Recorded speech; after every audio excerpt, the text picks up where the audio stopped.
itu mengaitkan dengan nilai-nilai humanisme, kemanusiaan. Ya. Sangat membenci Zionisme dia.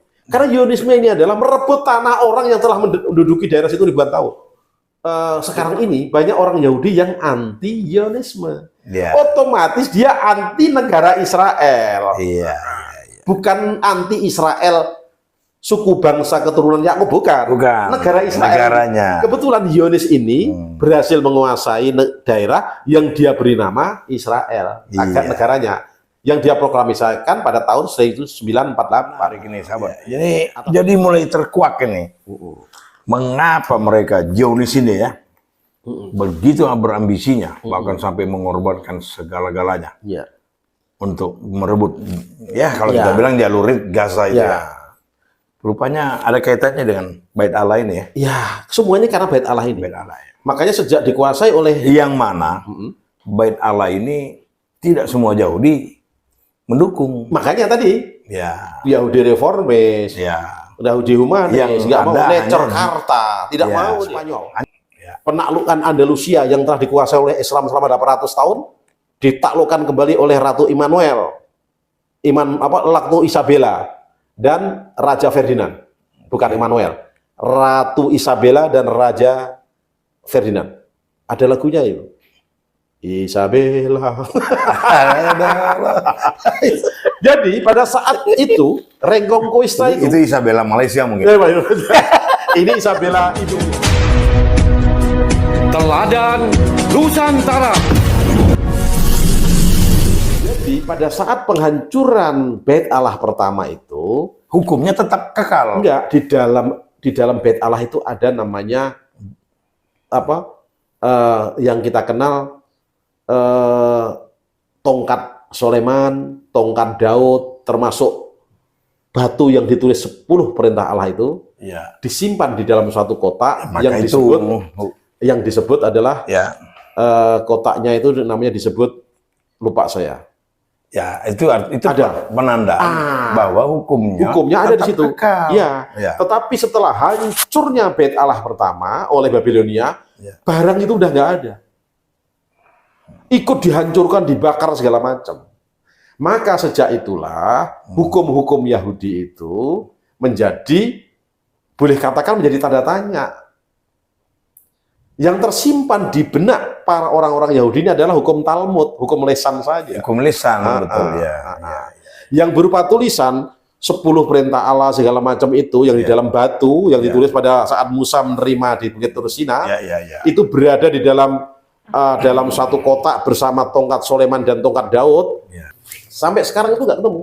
Sehingga pada saat membangun Bait Allah kedua, pada tahun 515 sebelum Masehi selesai, itu di era Sirus kan, di era Yahudi dikuasai oleh Persia. Hukumnya hukum Talmud yang ada di situ, dan hukum-hukum tertulisnya yang mungkin sisa-sisa. Nah, kita kembali ke di bawah penguasaan Yunani ini ya. Setelah tahun 350-an atau 335, Persia dikalahkan Yunani. Otomatis provinsi Yudea Persia dikuasai Yunani, dinamakan provinsi Yudea Helenis. Negara bagian Yunani. Kira-kira. Di dalam bagian negara Yunani inilah pernah orang Israel ini atau orang Yahudi ini bebas independen selama 100 tahun pada saat membuat kerajaan Hasmonea.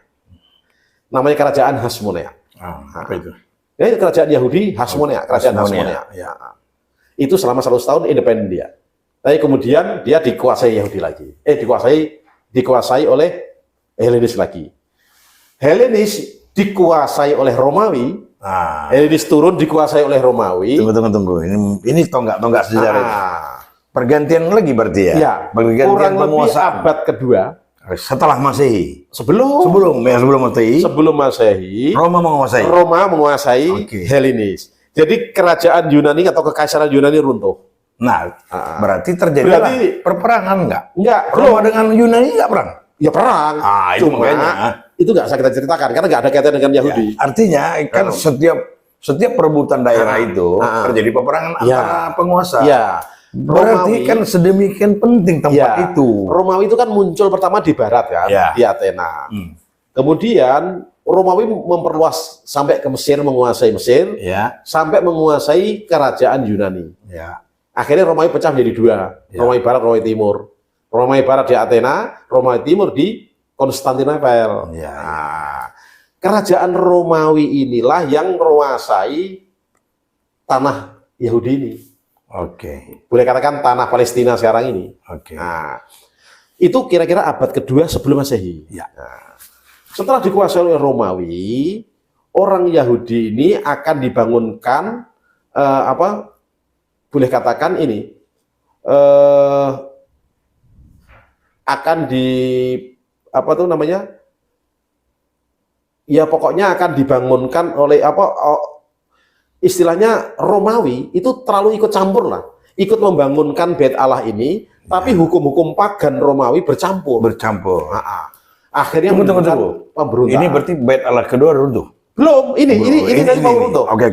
Setelah itu orang Yahudi sudah mulai gerah dengan orang Romawi. Muncullah pemberontakan pertama melawan Romawi Dari Israel. orang Israel, orang Yahudi ini. Yahudi. Pada tahun 63. Pada tahun 63 Masehi. Sudah era Masehi ini. Sudah Masehi. Nah, jadi saat Israel Yahudi dikuasai Romawi ini, dari mulai 200 tahun sebelum Masehi sampai Masehi. Karena dikuasai oleh orang Romawi 200 tahun. Itu Bait Allah masih ada. Nah, Bait Allah masih ada, tapi sudah mulai tercemar oleh agama pagan, kepercayaan pagannya yang dibawa dari Romawi. Makanya rabi-rabi Yahudi ini juga sudah mulai banyak merubah-rubah kitab. Karena kitab yang dihancurkan pada saat Bait Allah pertama kan nggak ketemu. Lenyap. Bukan dia mulai menggunakan Talmud. Menggunakan Talmud. Mengkodifikasi Talmud akhirnya. Akhirnya kemudian agak sedikit penyimpangan agama tauhid ini. Kalau sudah mulai menyimpang, Allah biasanya menurunkan nabi. Bukan biasanya, memang skenario Allah kan seperti itu. Ini orang Yahudi sudah mulai menyimpang, turunkanlah Nabi Isa alaihissalam untuk meluruskan orang Yahudi. Pada masa awal Masehi. Pada masa kekuasaan Romawi. Tapi ternyata ditolak sama Yahudi. Ditolak oleh rabi-rabi Yahudi ini. Karena dianggap ini anak kecil ya gitu kan. Ini anak muda gini-gini. Umurnya kan baru sekitar 30-an tahun kan gitu. Isa alaihissalam ini. Sudah keluar dari ibu yang berzina kan gitu. Jadi orang Yahudi bilangnya itu Maryam berzina. Padahal itu adalah sesuatu yang kudus. Kudusnya. Roh yang diberikan secara kudus. Tapi orang Yahudi tetap nggak percaya. Tetap itu dia anak hanya melihat kasat mata. Anak zina gini-gini. Akhirnya dia mendakwahkan agama tauhid lagi, meluruskan iman Yahudi yang telah diselewengkan oleh rabi-rabi Yahudi. Oleh Sanhedrin namanya. Jadi kelompok penguasa atau kelompok rabi Yahudi itu membentuk suatu kelompok rabi, ada kepala rabinya. Itu namanya Sanhedrin. Sanhedrin itu penguasa pengadilan. Dia ajarannya tetap tauhid itu ya? Dia tauhid tapi sudah menyimpang. Maka diluruskan oleh Nabi Isa alaihissalam. Tapi ternyata ditentang oleh para rabi Sanhedrin ini. Akhirnya dia melaporkan kepada Romawi sebagai penguasa. Nah, kesulitan rabi-rabi ini dalam kalau kita bilang berpegang teguh kepada hukum Tuhan yang diberikan kepada Musa itu adalah karena tadi Bait Allah pertama udah hancur. Sama sekali tidak ada manuskrip kuno yang sebagai sudah hanya mengandalkan Talmud. Dia hanya mengandalkan Talmud. Jadi termasuk tongkat Mazmur namanya kalau sekarang namanya Mazmur, dulu kan namanya Zabur kan. Itu dianggap sudah hilang pada saat Bait Allah pertama hancur. Makanya mulai menyimpang ini. Diturunkanlah Nabi Isa untuk meluruskan. Misinya Nabi Isa untuk meluruskan. Tapi ternyata ditentang oleh para Sanhedrin ini, para rabi-rabi ini yang tergabung dalam suatu organisasi yang namanya Sanhedrin. Nah, lanjut. Akhirnya melaporkan kepada penguasa Romawi. untuk menangkap Nabi Isa ini. Iya. Untuk diadili. Tapi Nabi Isa kan mempunyai murid-murid kan. Jadi akhirnya dia menurut iman kita saat mau ditangkap itu kan dia di Mi'raj kan. Ya. Ada orang diserupakan dengan dia. Ya. Itulah yang disalibkan. Ya, Kemudian ya. dia disalibkan di Bukit Golgota. Tapi kalau iman Kristiani itu berbeda. Ya. Itulah Nabi Isa atau Iso de Masiho Ya. atau Yesus Kristus atau Isa Al-Masih kalau kita yang disalibkan. Ya. Itu beda keimanan. Itu Disitulah kepercayaan, titik deviasi Ya. antara Yahudi, Kristen dengan Islam itu. Ya. Titik deviasinya di peristiwa penyaliban. Padahal tadinya dia serumpun dari satu turunan Akidah. ya. Oke. Akhirnya Yahudi tidak mempunyai pandangan lagi karena Nabi Isa udah dihancurkan nama dia kan, boleh katakan. Akhirnya dia tetap mendapatkan tekanan oleh orang Romawi. Karena korbanat di bait suci kedua ini sudah mulai tercemar oleh agama-agama pagan Romawi. Nah, akhirnya orang Yahudi juga gerah ini, marah. Akhirnya berontak sama Romawi pada tahun 66 Masehi. Ya. Sudah era Masehi. Setelah era Nabi Isa ini. Ya. Nah, Kekristenan belum muncul. Ya. Kristen itu masih menjadi minoritas di kalangan orang-orang kecil. Di saat itu namanya kalau dalam sejarah itu ya Kristen mula-mula mungkin. Ya, gereja mula-mula. Gereja mula ya. Gereja mula-mula. Bapak gereja membawakan ajaran Kristen mula-mula. Kristen Itu ya. mula-mula. Oke, lanjut. Jadi jadi belum ada kekristenan. Ya. Jadi orang Yahudi berontak kepada Romawi tahun 66. Ya. Sampai tahun 70. Ya. Sampai terakhir namanya Eleazar, itu imam kepala yang mengepalai pasukan Yahudi lari ke benteng Masada. Sampai sekarang masih ada benteng Masada di bukit. Sampai kemudian dikepung oleh orang Romawi, kalah orang Yahudi semua bunuh diri di situ. Di dalam benteng Masada. Peristiwa penyerangan benteng Masada ini sampai sekarang oleh negara Israel modern diperingati. Nah, karena itu kepahlawanan orang-orang Yahudi. Tahun 70. 70. Oke. Dari 66 sampai 70. Jadi berontak itu kan nggak 1 tahun. Bukan 1970, 70 aja Ya, 70 Masehi. Wah, Jadi 66 sampai 70 Masehi. sahabat, dari 3.500 sebelum 2.500 sebelum Masehi Sampai 70 Masehi. sampai sudah tahun 70 ini. Tanpa lihat teks ini. Ini seadanya aja. Mungkin nanti kalau apa bisa kita sama-sama koreksi. Tapi ini tahu sahabat, betul nih, 66 sampai 70. Itu pemberontakan Yahudi pertama Ya. terhadap Romawi. Ya. Kalah dia. Makin lenyap dia. Bait Allah kedua dihancurkan Makin Romawi. hancur ya betul.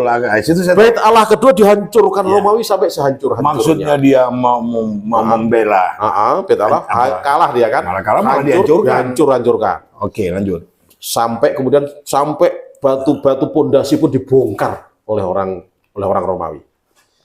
Sampai hanya tertinggal pondasi yang sekarang jadi tembok ratapan di sebelah barat. Itu tempatnya itu yang dekat Masjid Al-Aqsa itulah. Dianggap. Dan salah satu batu pondasinya menjadi batu sakrah yang pada saat Abdul Malik bin Marwan dari Umayyah menguasai Yerusalem setelah era Umayyah kan, dibuatlah kubah namanya kubah emas. Yang sekarang kuning itu kan, itulah namanya kubah emas as-sakrah. Di bawahnya ada batu pondasinya Bait Allah. Di orang Yahudi percaya itu pondasi Bait Allah yang hilang. Tergeser ke situ. Dikasih sama Marwan, Abdul Malik bin Marwan, itu sultan dari Umayyah, dibikinlah kubah emas itu.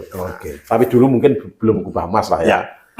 Kemudian hancur semua itu, orang Yahudi akhirnya berdiaspora kemana-mana. Dibawa oleh orang Romawi menjadi budak lagi. Orang Yahuda ini, orang Yahudi. Kalau tadi kan orang Bani Israel, sekarang orang Yahudi dihancur bukan, bubar seluruh dunia, diaspora kemana-mana. Jadi sejak itu di daerah Palestina sekarang ini tidak ada orang Yahudi. Setelah itu Romawi membangun Yerusalem dengan ala Romawi. Dan orang Yahudi tidak boleh masuk kota Yerusalem. Yerusalem tidak ada orang Yahudi sama sekali. Dan menamakan kota Yerusalem menjadi kota Aelia Capitolina. Jadi Aelia Capitolina. Ini termasuk sejarah terjadinya Yerusalem mungkin nih. Ya. Sejarah Yerusalem belum. Nama Yerusalem kan sudah lama. Sudah lama. Yeru itu artinya itu bahasa sebelum Ibrahim. Oke. Yeru itu artinya fondasi atau mendirikan artinya. Ya.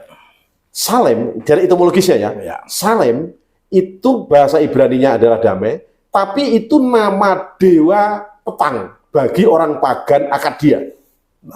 Orang Assyria. Ya, oke. Orang Assyria mempunyai dewa petang hari, namanya Salem. Jadi Yerusalem itu dulu zaman Assyria itu nama dewanya orang Assyria. Tapi dalam bahasa Ibrani Salem juga berarti damai. Damai. Jadi Yerusalem adalah kota damai gitu loh. Tapi sejak dikalahkan oleh orang Romawi pada tahun 70 Masehi, nama Yerusalem dihapuskan. Diganti namanya Aelia Capitolina. Nama khas Romawi. Luar biasa. Aelia Yang artinya ya mengganti nama Yerusalem. Ya. Aelia Capitolina. Capitolina itu kan kapital dari ibu kota. Pak. Ibu kotanya. Ibu kota provinsi Yahudi. Yahudi. Ya, ibu kota baru Yahudi. Ya, lanjut. Ibu kota Yahudi baru. Namanya Aelia Capitolina. Ya. Terus sampai 7.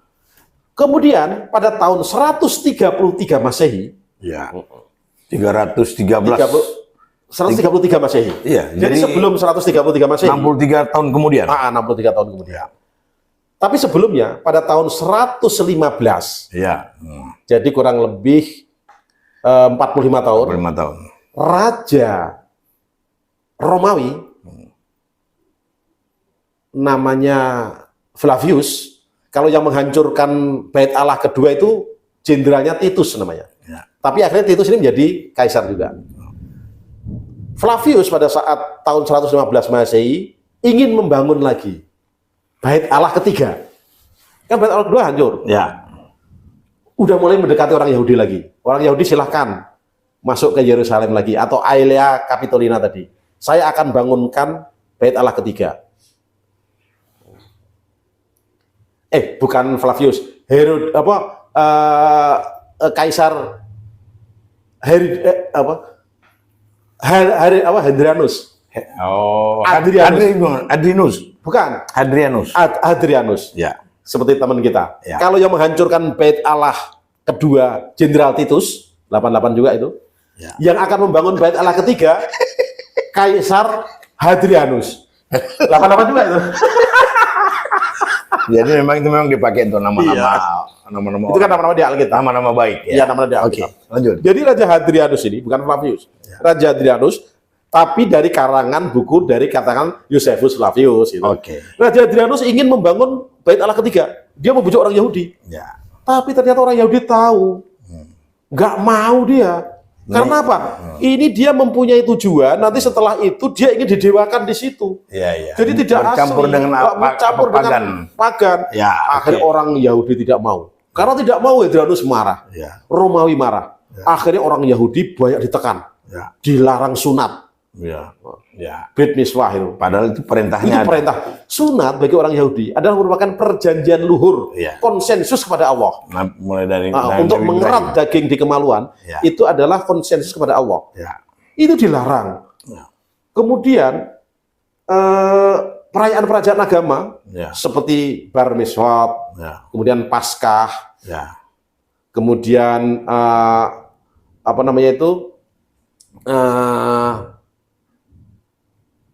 Bar Mitzvot, Bar itu kan putra, Bat itu laki putri. Ya. Kemudian Masorah itu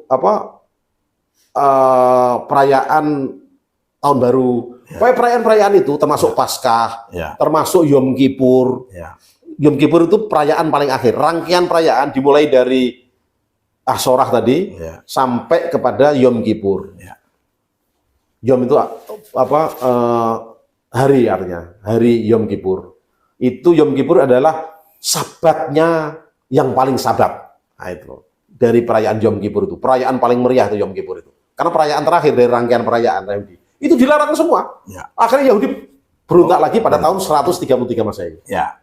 Sampai 136 Masehi. Ya. Yang dipimpin oleh Simon Bar Kokhba. dipimpin oleh Simon Bar Kokhba. Dan dia kalah. Kalah lagi, hancur. Yahudi tambah hancur. Sampai 100 tahun 136 Masehi. Habis itu boleh katakan Yahudi menjadi sangat minoritas di Jadi daerah bukan minoritas, termasuk bangsa yang hilang. hilang ya. Tunggu. Nah, ketika dia dispora kemana-mana itu ya, berpencara apa segala macam, pasti dia sudah bercampur dengan pasti. berbangsa-bangsa. Dengan bangsa-bangsa nanti akan Jadi kita sudah nggak ada ceritakan. lagi istilah Yahudi asli itu. Pasti nggak ada, susah. Secara genetik susah nanti. Kecuali ada yang kelompok minoritas yang masih bertahan terus sejak awal. Memang ada di Masih daerah ada. itu, di daerah Levan itu, Ya, ada orang Yahudi, suku-suku kecil di mana-mana. ya itu Sampai terus. orang Yahudi kan lari ke Hejaz, ke Madinah. Ya. Akhirnya diusir sama Nabi Muhammad karena sama Madinah kan, sama penguasa Madinah, karena dia mengkhianati pada saat perang Khandaq, pada saat meracun Nabi Muhammad, pada saat dia melecehkan seorang wanita Muslim. Ya. Jadi ada 3 kabilah Yahudi pelarian dari daerah sana, lari ke Madinah, yaitu Bani Qainuqa, ada 3 Bani itu. Yang saya ingat itu Bani Qainuqa. Oke. Karena Bani Qainuqa ini yang terakhir diusir dari daerah Madinah, Oke. karena pada saat perang Khandaq atau perang Ahzab, Ya. Nabi dia mengkhianati dia. Oke, sekarang kita kembali ke track tadi. Kita sudah masuk ke Zaman Romawi, sudah abad kedua Masehi. perlawanan terakhir Orang Yahudi kalah dia. Oke, lanjut. Sudah di abad kedua Masehi. Terus dikuasai orang Romawi, terus kuasai orang Romawi sampai kemudian ditaklukkan oleh orang Islam. Ya, oke. Persia muncul lagi setelah Helenis hancur, Ya. dikuasai Romawi, Persia muncul lagi, kerajaan Persia. Kembali menaklukkan Romawi. Belum, masih perang-perang lagi, perang-perang sama Romawi, tapi nggak ada yang kalah, kadang menang, kadang kalah, tapi tidak saling merebut. Ya. Kalau Helenis kan sampai merebut Persia, sampai menghancurkan. Ya. Romawi tidak, perang di perbatasan, kalah menang terus. Oke. Sampai kemudian pada saat zaman Khulafa Rasyidin yang kedua, yakni Umar bin Khattab, berhasil menguasai tahun 736 Masehi, berhasil menguasai Yerusalem. Ya. Setelah perang Yarmuk. Jadi perang pertama Ini setelah era Nabi Muhammad ya. ya setelah era Muhammad tahun 7, sudah abad ke-7 ini. Ya. Persia dulu ditaklukkan. Ya.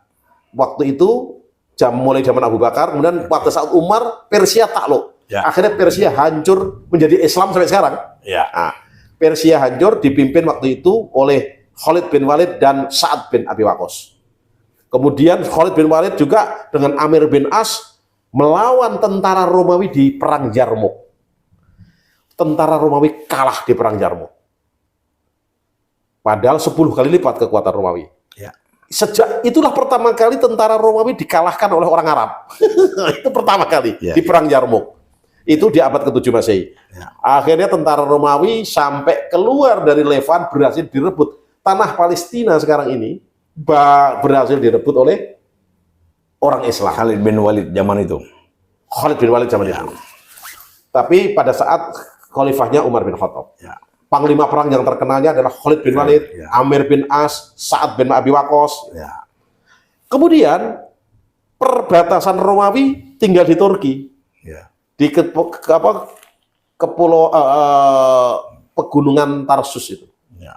yang sekarang Anatolia atau anak benua Asia, Ya. nah, ya kan, anak benua Asia, Anatolia atau Asia kecil, sekarang menjadi negara Turki, itu masih dikuasai oleh Romawi.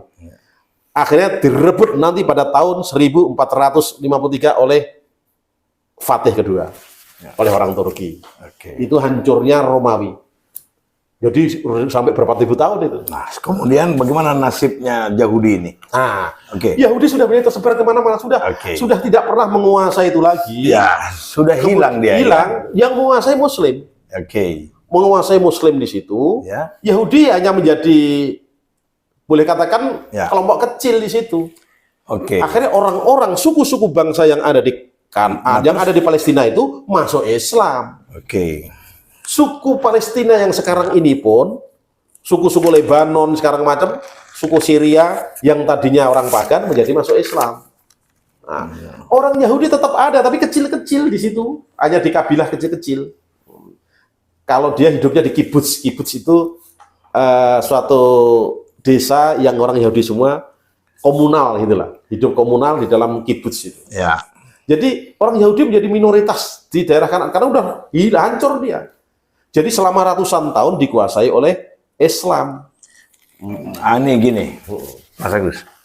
Apakah dengan kita bilang tadi hilangnya Yahudi itu, termasuk bait Allahnya itu, terus muncul Yahudi baru ini yang bercampur dengan bangsa-bangsa lain, apakah bukan itu yang disebut dengan Yahudi baru? Ya. Atau kita bilang Zionis, bukan? Ya, nanti gini. Ini ceritanya dihentikan dulu sampai dikuasai oleh Islam ya. Ya. Nah, sampai dikuasai Islam. Ini ada ceritanya juga. Ya. Pada saat saya ceritakan sebentar ini, karena ini bagus ini. Ya. Karena pada saat Patriark Yerusalem, Ya. yang beragama Kristen kalau Patriark kan, Ya. mau menyerahkan Yerusalem karena udah kalah perang nih. Tentara Romawi udah pergi semua. Kepada Amirul Mukminin sendiri. Ya. Makanya Umar bin Khattab datang dari Madinah menuju ke Yerusalem. Ya. Datang ke Yerusalem, akhirnya diserahkanlah kunci kota Yerusalem kepada Umar bin Khattab. Ya. Kemudian dijamu dia disuruh masuk ke gereja makam suci. Ya. Yang pada saat Konstantin Ya. menjadi kaisar Romawi, agama Kristen pada abad ketiga ini ya, Masehi, agama Kristen menjadi agama negara di Romawi. Nah, itu yang ketiga loh ya, keempat loh ya. Jadi yang pertama kali kekaisaran yang menganut agama Kristen sebagai agama negara itu adalah Armenia. Ya. Makanya di Yerusalem itu ada 3 quarter, Ya. ada 4 quarter. Ya. Quarter yang terakhir itu adalah quarter Armenia.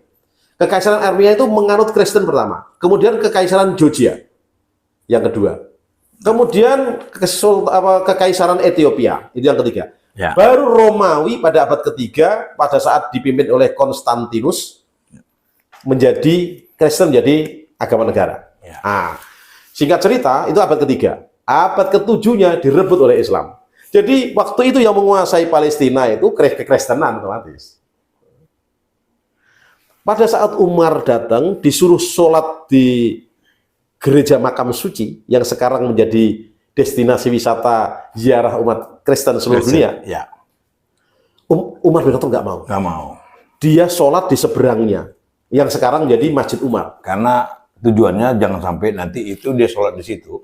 Jadikan masjid. Jadilah masjid, kan dibangun sama orang. Iya. Begitulah bijaksananya Umar bin Khattab. Oke. Kalau dia mau bersolat di situ, Ya.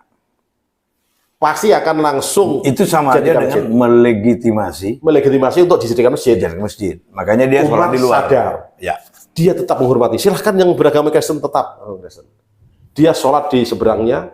Akhirnya tempat sholat itulah dibangun masjid sampai sekarang menjadi Masjid Umar.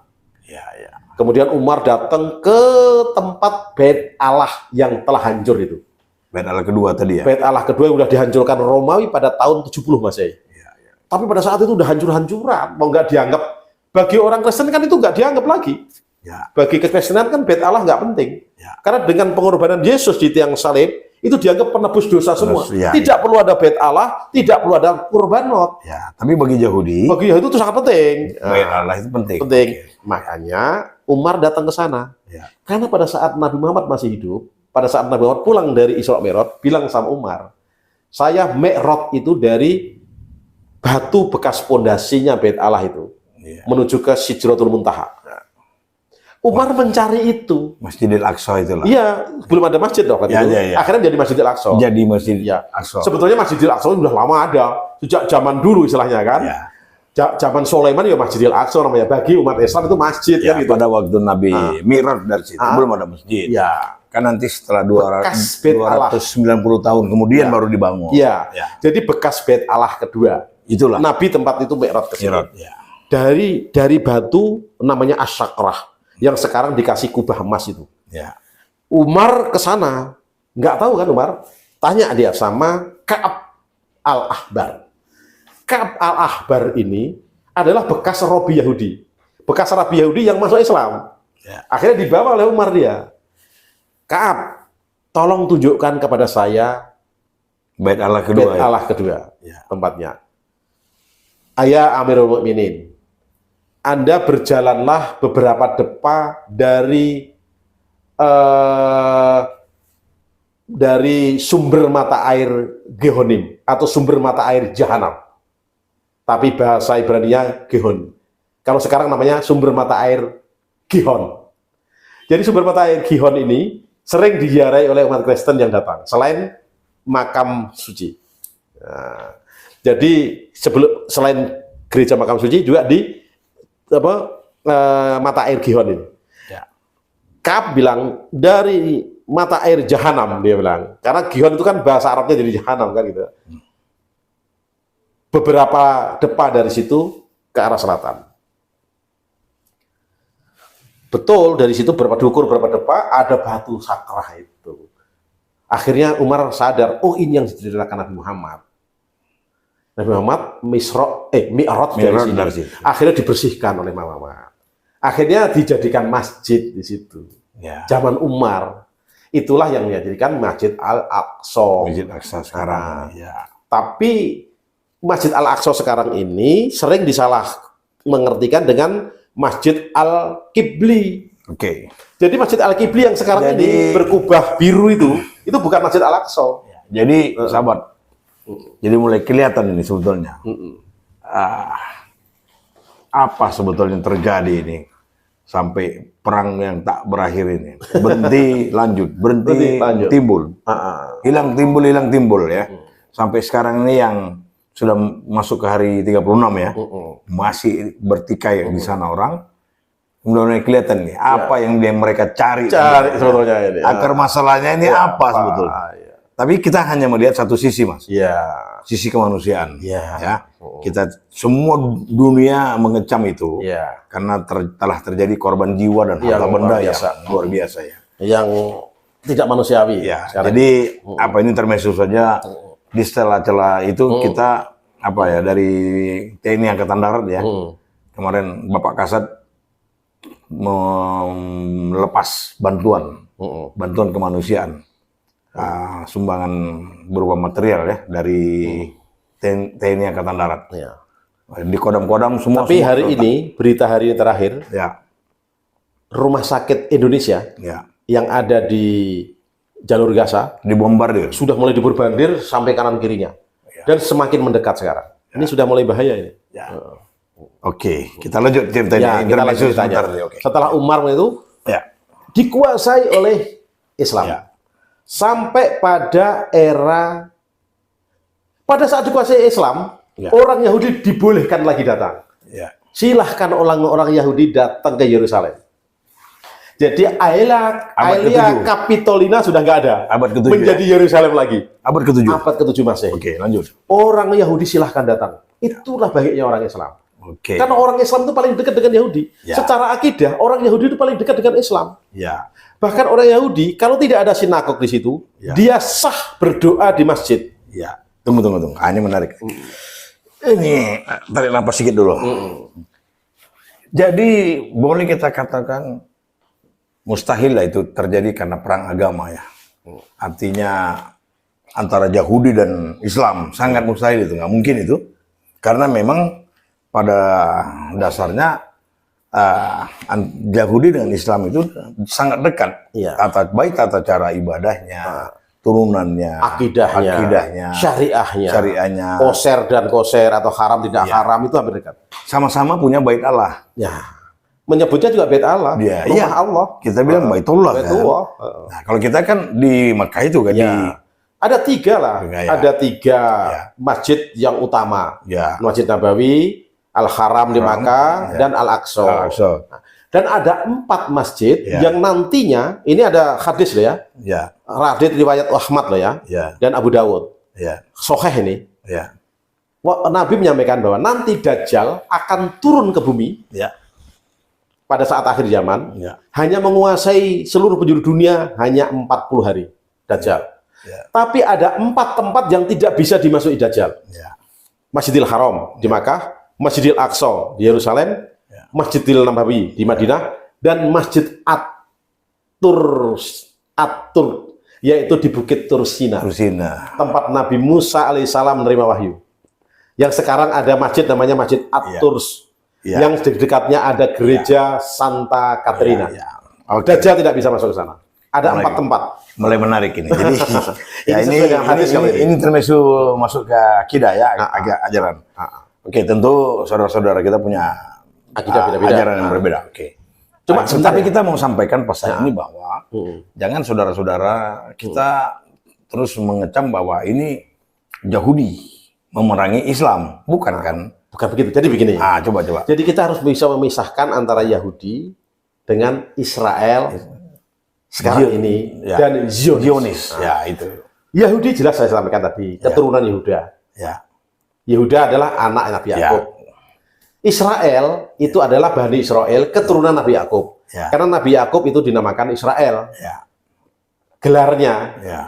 karena dia kekasih Allah, Ya. kekasih kekasih Elohim. Ya. Makanya anak turunnya namakannya Bani Israel. Ya. Salah satu dari Bani Israel ada namanya Yehuda, menurunkan orang Yahudi, Ya. turunannya. Dan iman Yahudi ini yang berasal dari Pentateuch atau 10 perintah Allah, Perintah Tuhan, ya. atau the Ten Commandment kalau bahasa Inggrisnya, itu sama itu nanti. Urutannya sama dengan Al-Quran juga. Ya, dengan akidah. Kita dengan hampir sama syariat semua, kita hampir sama. mirip sama semua. Cuma membedakannya orang Yahudi tidak mengakui kenabian Nabi Muhammad. Ya. Dan orang Yahudi tidak mengakui kenabian Isa Al-Masih. Dia hanya sampai di Musa. Ini hanya sampai di Salomo. Salomo. Ah. Ya. Bahkan Dan dia menunggu terus Mesias yang akan datang. pada selesai, ini mundur lagi ya. Ya. Pada selesainya Salomo meninggal, ada kerajaan Israel Utara dan Selatan. Makanya kerajaan Israel Utara atau kerajaan Israel Samaria diserang oleh Assyria tadi, Ya. hancur, itu dikutuk oleh Allah. Karena di kerajaan Israel Utara itulah banyak nabi dibunuhnya. Ya. Nabi Zakaria, Nabi Yahya, Ya. itu dibunuhnya di kerajaan, makanya dikutuk oleh Allah, diserang oleh Assyria, Ya. hancur. Ya. Nah, gitu. Oke. Kita kembali. Ya. Kalau sekarang ini kita Sekarang, harus membedakan antara orang Yahudi Ya. Israel dengan negara Israel dan Zionisme. Ya. Zionisme itu adalah suatu gerakan. Ya. Itu dimulai di abad-abad modern sebetulnya. Ya. Gerakan atau faham untuk mengembalikan kejayaan Yahudi di Gunung Zion. Ya. Gunung Zion itu adalah tempat gunung atau Gunung Moria atau Bukit Moria. Yang diyakini tempat bait Allah kedua dan bait Allah pertama berasal di situ. Yang telah dihancurkan oleh bait Allah kedua dihancurkan oleh Romawi. Ya. Pada tahun 70 Masehi. Jadi gerakan Zionisme adalah gerakan untuk kembali ke Zion, Ya. kembali ke Gunung Zion. Ya.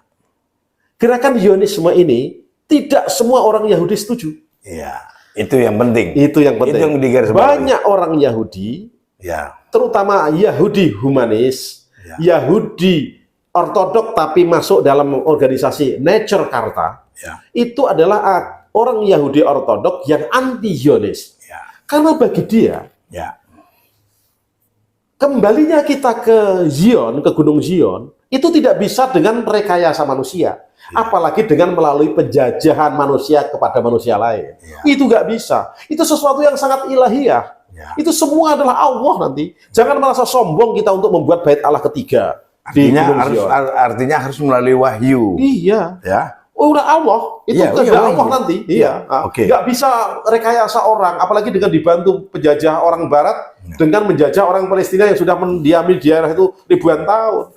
Ya nggak bisa seperti itu. Makanya banyak orang Yahudi, terutama Nature Karta, Yahudi humanis, kemudian Yahudi reformis, itu tidak mau mendukung Zionis. Jadi Yahudi saya bedakan ya. Ada Yahudi ortodok. Yahudi ortodok ini sebagian besar menginginkan dia kembali membangun bait Allah ketiga di Gunung Zion. Ya. Dan itu masuk di dalam Bait Allah doa. ketiga. Ya kan ini bait Allah kedua hancur kan? Ya, artinya- Dia ingin membangun bait Allah ketiga ini. Bait Allah ketiga di tempat bait Allah Bait Allah kedua kedua. yang diyakini sekarang ya Masjid Al-Aqsa itu. Iya, Nah, iya, iya. makanya nanti ada kaitannya dengan perebutan tanah itu. Ya. Makanya Yahudi ortodok ini dia meyakini kita harus membuat bait Allah ketiga Oke. supaya kita bisa melaksanakan kurbanot lagi, Ya. menyawai kurban lagi. Ya. Bahkan cita-cita ini termasuk dalam doa-doa utama dia pada saat dia sembahyang 3 kali sehari. Ya. Itu Yahudi Ortodok. Kemudian ada Yahudi konservatif. Ini macam-macam Ini Yahudi. macam Yahudi, Oke. ya, masuk ke sana. Ya. Yahudi konservatif ini, Ya. Yahudi yang ingin juga membuat Bait Allah ketiga Ya. di tanah Zion, di Gunung Zion atau Gunung Moria, di Yerusalem sekarang ini. Tetapi tidak perlu harus korban lagi, Ya. tidak perlu harus korban korban binatang, karena dengan berbuat baik itu adalah sudah menghapus dosa. Ya. Nah, tapi dia tetap ingin membuat Bait Allah ketiga. Kemudian yang ketiga, Yahudi reformis. Ya. Nggak penting dia membuat Bait Allah ketiga, nggak penting lagi itu, nggak penting. Karena syarat-syarat untuk buat Bait Allah ketiga nggak ada lagi. Ya. Sudah nggak ada lagi Sanhedrin, Ya. nggak ada lagi Sanhedrin sekarang. Ya. Kesucian-kesucian yang menjadi syarat untuk membangun Bait Allah ketiga nggak ada lagi sekarang. Jadi nggak bisa kita membuat Bait Allah ketiga. Itu bagi orang reformis. Ya. Kemudian yang humanis, ini yang di era modern. Yahudi era modern itu mengaitkan dengan nilai-nilai humanisme, kemanusiaan. Ya. Sangat membenci Zionisme dia. Karena Zionisme ini adalah merebut tanah orang yang telah menduduki daerah situ ribuan tahun. Ya. Yaitu orang Palestina. Nah, orang Palestina itu ada Islam, ada Kristen, kan gitu kan. Ya. Kemudian ada Yahudi lagi, yang Yahudi banyak sekali ya. Yahudi Karaid sekarang sudah nggak ada. Yahudi Karaid dia mengakui tanah saja, tidak mengakui Talmud dia. Ya. Jadi dia nggak ada manusia. Perintah Allah itu sudah tertulis saja, nggak perlu diterang-terangkan lagi dengan hukum Talmud. Nggak ada lisan-lisan. Jadi halakah Yahudi itu hanya tanah saja, nggak perlu harus ada Talmud. Nah, itu Yahudi Karaid namanya. Ya. Udah nggak ada sekarang, udah nggak banyak. Jadi termasuk sekarang ini banyak orang Yahudi yang anti Zionisme. Ya. Otomatis dia anti negara Israel. Iya. Bukan anti Israel suku bangsa keturunan Yakub, bukan. Negara Israel. Negaranya. Kebetulan Zionis ini berhasil menguasai daerah yang dia beri nama Israel, Iya. negaranya, yang dia proklamasikan pada tahun 1948 Ya, ya, ya. atas bantuan Amerika, Inggris, dan Perancis Iya, setelah iya. Perang Dunia Kedua. Itu nanti ceritanya di season berikutnya. Iya, iya. Nah, Luar biasa nih ya kita. jadi gitu. Ini udah berapa JP kita ini? Ini masih lanjut kita atau Ya. kita break sampai di mana nih? Kita lanjutkan minum teh dulu. Kita main teh dulu ya. Minum teh Menarik ini sahabat. Jadi mulai terkuak ini. Mengapa mereka Zionis ini ya begitu berambisinya, bahkan sampai mengorbankan segala-galanya Ya. untuk merebut, ya kalau Ya. kita bilang jalur Gaza itu Ya. ya. Rupanya ada kaitannya dengan Bait Allah ini ya. Ya, semuanya karena Bait Allah ini. Bait Allah ya. Makanya sejak dikuasai oleh Yang mana Bait Allah ini tidak semua Yahudi mendukung. makanya tadi Ya, Yahudi reformis, ya. Yahudi humanis, Yang nggak mau ada nature hanya- karta, tidak Ya. mau dia. Hanya Zionis ya. Hanya Zionis. Oke. Sementara Zionis itu ada suatu gerakan untuk kembali ke Zion. Dan Zionis tidak semua Yahudi. Iya, itu. Jadi harus kita bedakan. Tidak semua Yahudi Zionis. Dan tidak semua Zionis Yahudi. Di awal podcast tadi kan yang saya tanyakan Iya. bahwa ada Yahudi sebagai etnik, ada Yahudi sebagai agama. Ya. Sebagai agama, dia belum tentu etnisnya Yahudi. Bisa saja orang Asia, orang mana-mana, Tapi Eropa ada Yahudi agama. Tapi itu tidak kalau Adigium tadi itu Ya. betul. Ya. Tapi tidak terkait erat dengan masalah Zionis. Zionis, Nah, ya. jadi kalau gini, Zionisme itu gerakan modern untuk kembali ke Zion, kembali ke Gunung Zion, mendirikan negara. Ya, teori Zionis itu sebenarnya begini. Heeh. Yang saya pernah baca ya, mungkin kalau salah nanti kita sharing saja. Bahwa hukum Yahudi, hukum Yahudi ya, bukan hakalah, bukan ya, Bukan halakah. bukan halakah, tapi hukum dasar Yahudi bahwa dikatakan bahwa Yahudi itu terdiri dari dua. Kalau dia sejak dia terpencar oleh Babilonia itu ya, nah yang asli yang masih tinggal di tempat itulah Yahudi yang asli dari turunan mama dan ibunya. Tapi kalau dia sudah terpencar kemana-mana dan dia sudah berbaur dengan bangsa-bangsa lain menjadikan Yahudi campuran. Ya, nah, itulah yang terus menjadikan Yahudi baru. Belum tentu juga. Yang masih berada di situ belum tentu asli. Nanti saya ceritakan ini. Ini gini ceritanya. Ini cerita dulu ya. Cerita Zionis saja. Jadi Zionis itu gerakan ini yang mendukung Zionis. Orang Kristen ada juga yang mendukung Zionis. Bahkan orang Islam yang mengaku Islam mendukung Zionis ada, yaitu Islam Druze. Druze itu bisa dikatakan sinkretis antara Islam dengan Kristen Maronit. Itu banyak ada di Lebanon dan di Suriah. Tapi orang Islam sendiri tidak mengakui bahwa dia itu Islam. Tapi Druze sendiri mengaku bahwa dia Islam Druze gitu. Islam Druze itu pro-Zionis. Orang Kristen Maronit yang ada di Lebanon pro-Zionis. Gereja-gereja orang Kristen di Amerika pro-Zionis. Karena lobby Yahudi kuat di Amerika. Tapi orang Yahudi belum tentu semua pro-Zionis. Contohnya Yahudi reformis tidak pro-Zionis. Yahudi humanis tidak pro-Zionis. Yahudi yang tidak pro-Zionis ada satu caucus, kelompok orangnya, bahkan ada yang menyatakan bahwa lebih dari 1,5 juta. Itu namanya Nature Karta. Itu kelompok orang Yahudi ortodok yang anti-Zionis. Karena dia nggak percaya bahwa kita ini masih bisa membuat bait Allah ketiga, tidak memenuhi syarat kita. Gitu. Itu cerita Zionisme ya. Kalau cerita suku-suku Israel yang hancur, ini tak ceritakan lagi. Kan tadi sudah dikuasai oleh Islam. Setelah terpencar, semua sebelumnya sudah terpencar. Sejak tahun 70 Masehi, boleh katakan Yerusalem tidak boleh orang Yahudi masuk di situ. Sudah tidak ada Yahudi, hancur. Setelah dikuasai orang Islam, orang Yahudi itu malah dipersilahkan masuk ke Yerusalem. Tapi ya itu sudah bercampur. Udah bercampur dari mana-mana. Makanya orang Yahudi itu ada beberapa orang Yahudi. Sekarang saya pilih Yahudi ya. Yahudi di diaspora ya, yang sudah bercampur. Itu ada Yahudi Askenazi. Yahudi Askenazi itu Yahudi yang dari Jerman. Askenaz itu artinya Jerman. Bahasa Ibrani. Bahasa Ibrani. Tetapi yang digolongkan Yahudi Askenazi adalah Yahudi yang ada di Eropa. Baik Eropa Barat, Timur, sampai Eropa Tengah, Hungaria, Rumania, sampai Eropa Timur. Kerajaan Rumania. Kerajaan Rusia. Itu Yahudi Askenazi. Kemudian ada Yahudi Sephardim. Dari kata dasar Sefard. Sefard itu Spanyol artinya bahasa Ibrani. Portugal, Spanyol. Spanyol, bukan Portugal.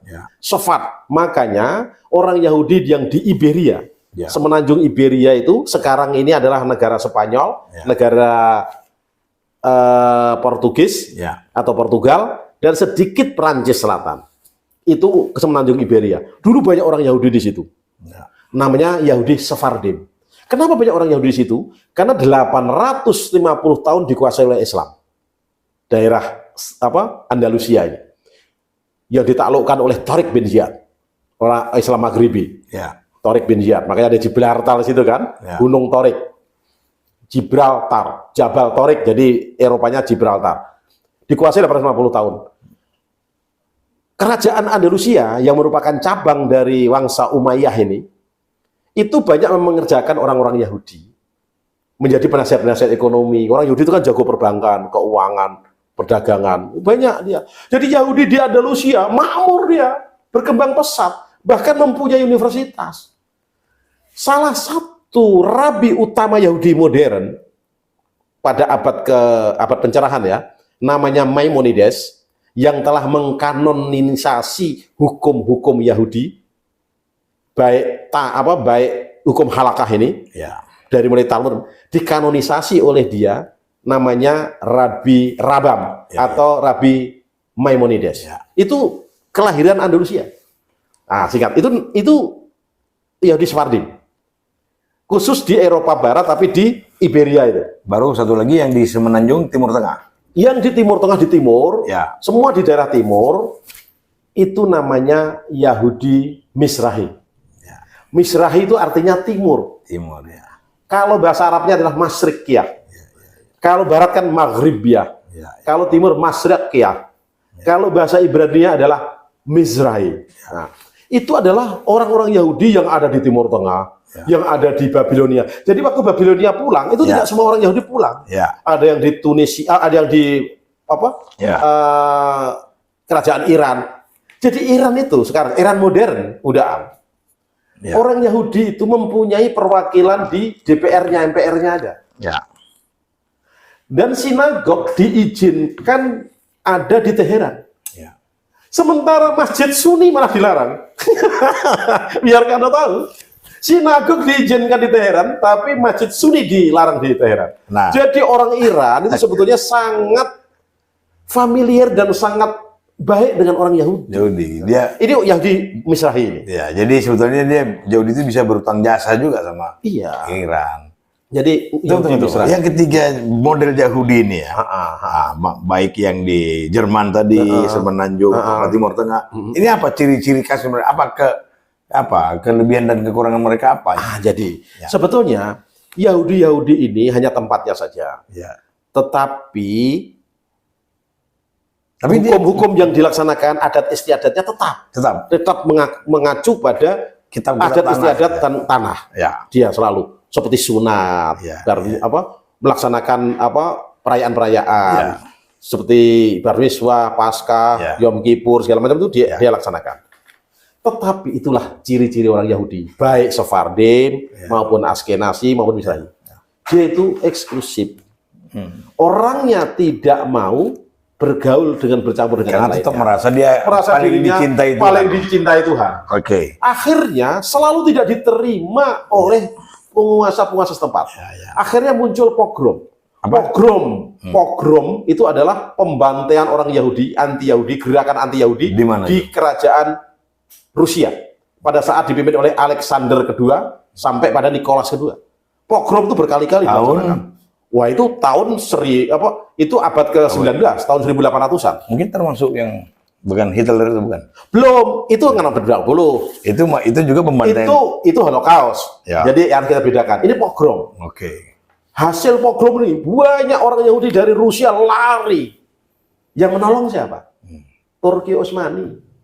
Kekhilafan Turki Utsmani banyak menolong dia. Bahkan dipersilahkan kembali ke Yerusalem dengan baiknya. Tapi tidak membuat negara, tidak membuat bait Allah, tapi secara orang per orang itu ditampung di negara-negara Turki. Makanya sekarang ini yang saya sampaikan tadi, Nature Karta, kelompok Yahudi Ortodok yang anti-Zionis itu sebagian besar berada di Turki. Ini pelarian dari pogrom Rusia. Kemudian itu kan sebelumnya pada abad ke-15 pada saat penaklukan kembali atau reconquista di Spanyol, penaklukan Andalusia yang telah dikuasai oleh Islam selama 800 tahun, ditaklukkan kembali oleh Ratu Ratu Isabella dan Raja Ferdinand, bukan Immanuel, Ratu Isabella dan Raja Ferdinand. Ada lagunya itu. Isabella. Jadi pada saat itu Reconquista itu Isabella Malaysia mungkin. Ini Isabella Iberia. Berhasil merebut Andalusia. Akhirnya Islam menghancur. Yang banyak dibunuhi oleh orang-orang Katolik itu adalah orang Yahudi pertama. Selain orang Islam. Orang Yahudi malah banyak dibunuhi di situ. Karena dianggap Yahudi ini pembunuh Yesus dia. Pembunuh Yesus dia. Nah, mereka melihat kasat matanya seperti itu. Mereka artinya tidak menerima kehadiran Yahudi. Yang menolong siapa? Kerajaan Maroko, kerajaan Kesultanan Maroko dan Kesultanan Turki Utsmani. Yang menolong orang-orang Yahudi di Sephardim ini. Kemudian yang paling baru abad ke-20 di Jerman dan di negara-negara yang dikuasai Jerman pada saat Perang Dunia Kedua terjadi Holocaust. Ya karena itu mereka paling muak dengan Yahudi karena yaitu dia selalu eksklusif dan ini ingin menguasai sesuatu. Ekonomi ingin dia kuasai, semuanya ingin dikuasai. Makanya orang Jerman muak dengan orang Yahudi. Makanya akhirnya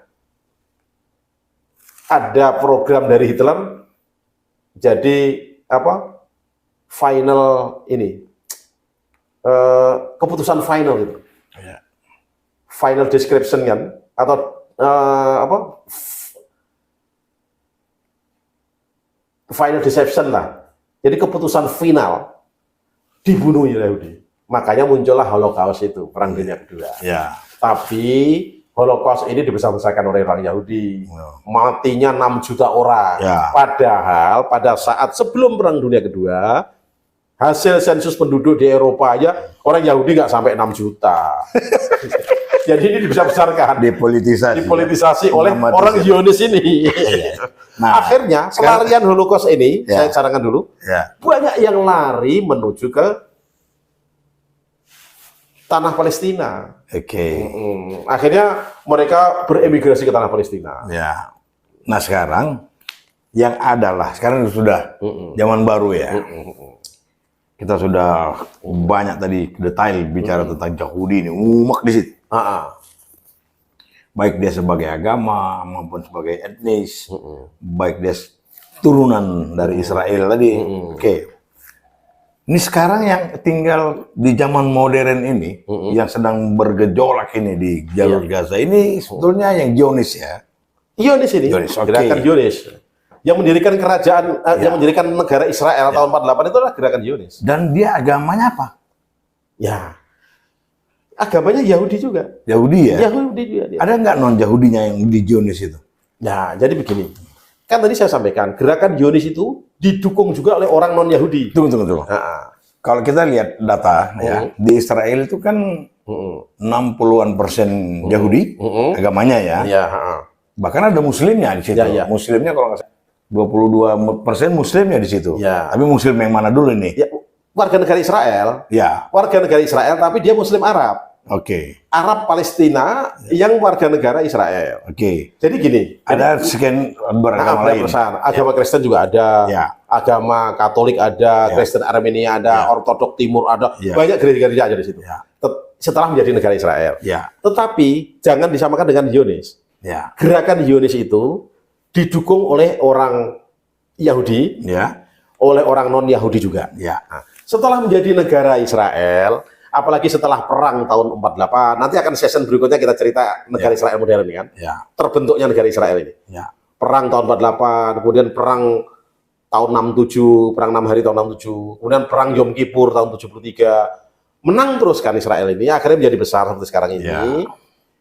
Akhirnya banyak orang-orang Palestina Arab yang Muslim juga menjadi warga negara Israel. Ya. Bahkan orang tepi barat Sungai Yordan yang dikuasai, yang merupakan yang merupakan protektorat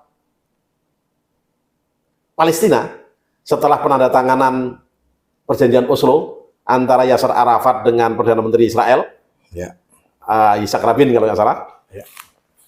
Akhirnya di tepi barat Sungai Yordan, di sebelah timur Yerusalem itu kan, tepi barat Sungai Yordan dikuasai oleh orang oleh orang Palestina kan, protektorat Palestina. Ya.